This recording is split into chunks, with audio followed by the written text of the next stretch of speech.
네, 안녕하십니까. 제휴컨설팅 김정호 대표입니다. 지난 시간에는 아키텍처 설계 이론에 대해서 알아봤는데요. 이번 시간에는 실제로 그 이론을 배경으로 어떻게 소프트웨어 아키텍처를 실제 설계하는지 그 예를 보면서 여러분들이 이론만 가지고는 이해가 안 되는 부분들이 많이 있을 수 있기 때문에 간단한 예제를 가지고 실제 그 이론에 맞게끔 설계하는 모습에 대해서 소개해 드리려고 합니다. 그 실제 예제들은 여러 가지가 있을 수 있는데 그 예제 효과가 그 여러 가지 도메인의 지식이 필요하지 않는 그 수강 신청 시스템이라고 하는 우리가 한 번쯤은 다 모델링 해봤을 법한 그런 소프트웨어 시스템에 대해서 아키텍처를 설계하는 절차에 대해서 진행을 해보도록 하겠습니다. 그래서 오늘 요번에 진행할 아키텍처 설계 절차는 처음에는 아키텍처 결정 요인이라고 합니다. 그 지난번에도 얘기를 했죠. 기능 요구 사항하고 비기능 요구 사항. 일단 이것을 먼저 뽑아야 되거든요. 그 중에서도 품질 속성이 굉장히 중요하다고 했죠. 그리고 지난번에 얘기가 이제 살짝 하고 넘어갔는데 그런 비기능 요건, 품질 속성별로 아키텍처를 어떻게 그려야 되는지에 대한 그 솔루션을 찾는 그런 아키텍처 전략, 설계 전략을 수립하는 두 번째 단계. 그 다음에 이 전략을 가지고 아키텍처를 세 가지의 뷰 포인트로 런타임 뷰, 모듈 뷰, 얼로케이션 뷰 이 세 가지로 그려가는 방법. 그리고 최종적으로는 이것들이 제대로 우리가 원하는 요구사항을 만족시켰는지 그걸 알아볼 수 있는 아키텍처 평가 단계. 이런 단계별로 실제 예제를 가지고 하나씩 만들어가면서 한번 얘기를 해보도록 하겠습니다. 네. 아키텍처 설계 대상 시스템으로 수강 신청 시스템을 가져왔는데요. 수강 신청 시스템은 그 여러분들께서 한 번 정도 그 모델링을 해보셨을 것 같아서 이 내용을 가져왔습니다. 화면에서 보듯이 수강 신청 시스템은 크게 학사 관리 기능, 수업 관리 기능, 수강 관리 기능, 사용자 관리 기능 이렇게 네 가지의 기능으로 크게 나눠놨고요. 그 외에 기타라고 해서 비기능적인 요건을 이렇게 나눠놨습니다. 편의상 원래 이렇게까지 단순하지 않지만 그 요번 동영상 강의를 위해서 제가 간략하게 줄여봤고요.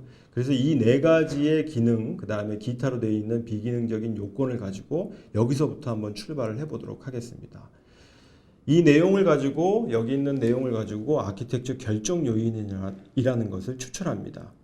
제일 먼저 해야 될 일은 여러분들이 그 시스템의 이해관계자를 선별하는 것입니다.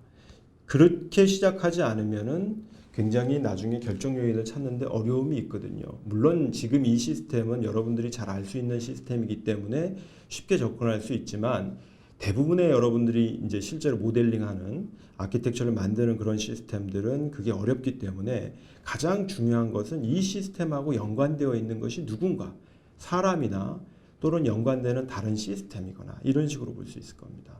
그래서 아까 나와 있는 그 요구사항, 사용자 요구사항 문서에서 기본적으로 우리랑 연관될 수 있는 걸 추려보면 화면에서 보듯이 학생, 교수, 교직원, 교직원은 또 학사 담당자, 수업 담당자, 또 외부 시스템은 이거는 좀 그 논란의 여지는 있지만 일단 저는 직원 인사 관리 시스템, 수강료 청구서 발급 시스템, 학사 관리 시스템 이렇게 뽑았습니다.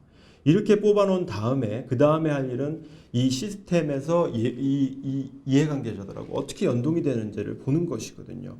가장 먼저 하는 것은 우리 시스템을 블랙박스로 크게 그려놓고 그리고 이해관계자들을 옆에다 놓습니다.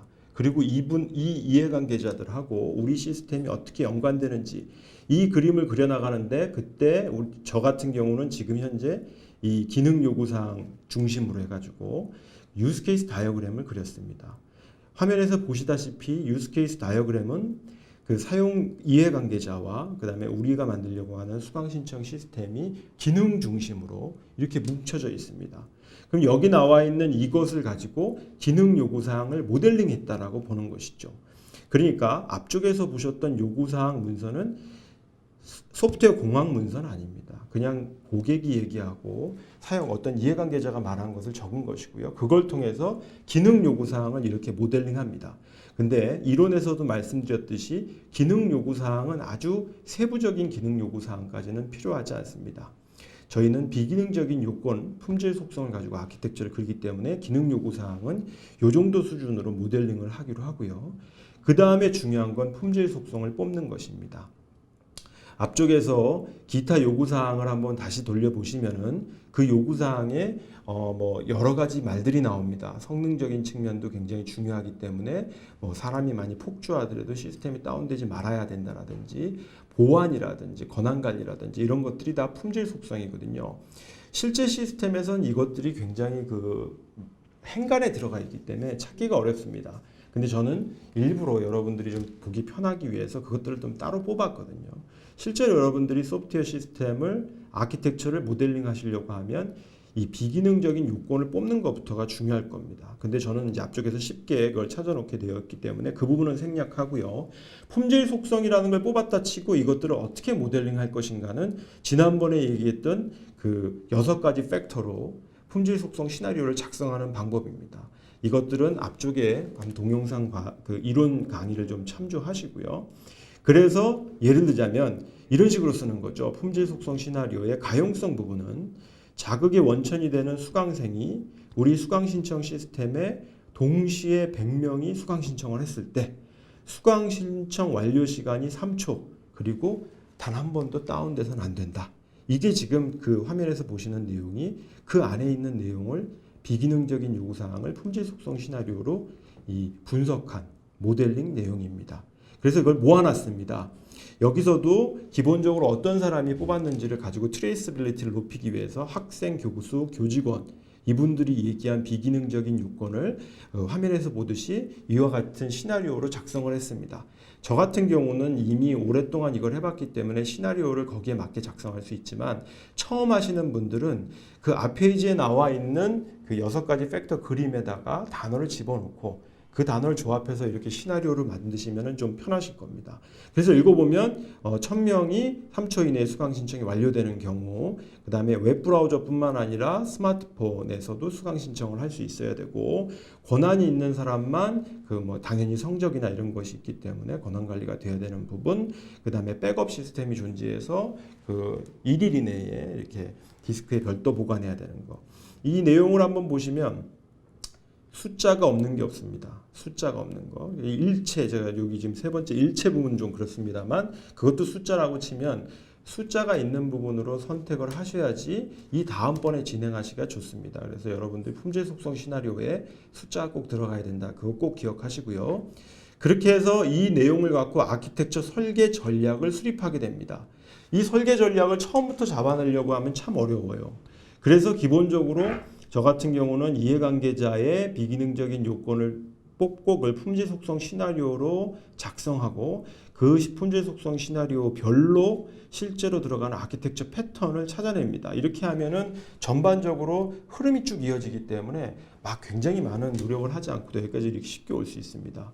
여기서부터는 좀 소프트웨어 테크놀로지적인 지식이 필요합니다. 예를 들자면 수강생 1000명이 동시에 접속했는데 3초 이내에 수강 신청을 하려면 도대체 어떻게 해야 될 것인가. 그래서 저는 이제 메모리 캐시라든지 메시지 큐라든지 액티브 리던던시 같은 이런 아키텍처 패턴을 가지고 여기다 적용시키겠다라고 했습니다. 이거는 아키텍트가 경험을 하거나 별도의 공부를 통해서 얻어내야 하는 지식입니다. 지금 이 강의에서 이것이 어떻게 나오는지에 대한 설명을 하긴 되게 어렵고요. 굉장히 그 경험적인 측면이 많다고 보시면 됩니다. 그 다음에 뭐 다양한 웹브라우저, 스마트폰에서 들어간다든지 권한관리 같은 걸 하기 위해서 우리는 하이브리드 웹이라고 하는 것을 사용하도록 하겠습니다. 그 외에 그 백업 시스템을 구축하기 위해서는 백엔드 배치 시스템을 만들겠다. 이 오른쪽에 나와 있는 이 푸른색 계통의 내용들이 다 이런 비기능적인 요건을 만족시킬 수 있는 아키텍처 전략입니다. 이거를 뭐 패턴이라고 부르기도 하고요. 택틱이라고 부르기도 하는데 이런 것들을 많이 가지고 있는 아키텍트는 훌륭한 아키텍트라고 볼 수 있겠죠. 이런 부분은 사실 교육으로 이루어지기보다는 경험으로 이루어질 가능성이 높기 때문에 많은 경험을 하는 것이 중요합니다. 이렇게 비기능적인 요건을 품질 속성 시나리오로 작성하고 아키텍처 전략을 수립한 내용을 가지고 아키텍처를 그리게 됩니다.